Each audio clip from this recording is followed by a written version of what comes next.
All right, coming to you live from Austin, Texas and Dell EMC World. I'm here with Richard Seroter. Richard, how are you? Great, thanks for having me here.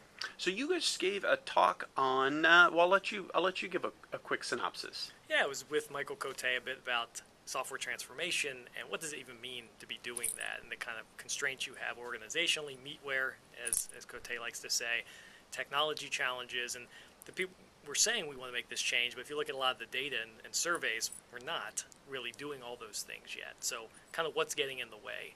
So we talked about that. I walked through some technology examples as well as what does modern software look like, because it should scare you a little bit if you haven't started that transformation yet, because modern software is a little more powerful but much more complicated than it was before. So yeah, and you're referring to that stack diagram you had, which I thought was really cool. Now you yourself, what is your role at Pivotal? Yeah, so I head up product marketing for Pivotal Cloud Foundry in Spring. So our team helps with our internal field-facing readiness as well as public messaging and making sure customers know what PCF is and why Spring matters and how it can help them achieve whatever they're trying to do with software.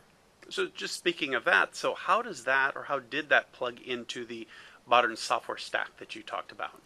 Yeah, I mean, when you think of platforms, you look at what modern tech software is. It's not just the web application or the web server. It's got to run on an interesting host that's probably in the cloud nowadays. Maybe a private cloud, maybe public. You've got all sorts of more complicated routing decisions because you might be, again, spanning clouds. You might be doing things like that. You've got data services, not just your old Oracle or SQL Server database anymore. You've got new data services.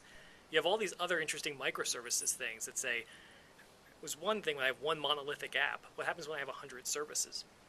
How do I find everything? How do I repeatably deploy things? And so you've got these sort of microservices scaffolding, and then you've got the dial tone of, look, I just need a platform that first of all runs these things, collects metrics, that recovers from failure, that does all these different things, and PCF covers much of the home for this. It's the dial tone, it's the routing, it runs on any major public infrastructure cloud. And then really it's up to you as a dev to say, let me just build my app, because that's where my value is. My value as a developer is not building container orchestration. It adds arguably zero value to your company's bottom line.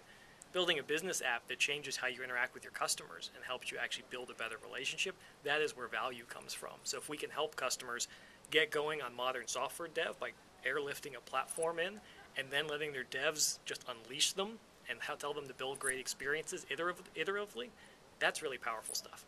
So just to illustrate that, you talk about customers, you talk about their businesses.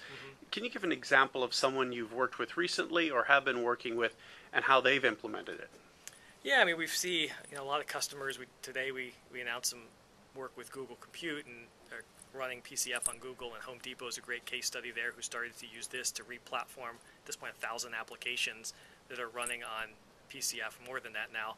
And so trying to think again of how are they accelerating that this should be a short turnaround. This isn't 8-year projects. This is really quick turnaround saying we have PCF. We're now saying developers go build apps that make sense and getting them loose on it. So we're seeing customer after customer, Fortune 100, Fortune Global 2000 our customer base, sign up and then immediately get to work. It's not, all right, let's kick off and we'll ship in a couple years. It's, look, we're being disrupted, whether you are automotive companies who keep signing up in droves for something like PCF or retail media, they're sensing these startups really nipping at them.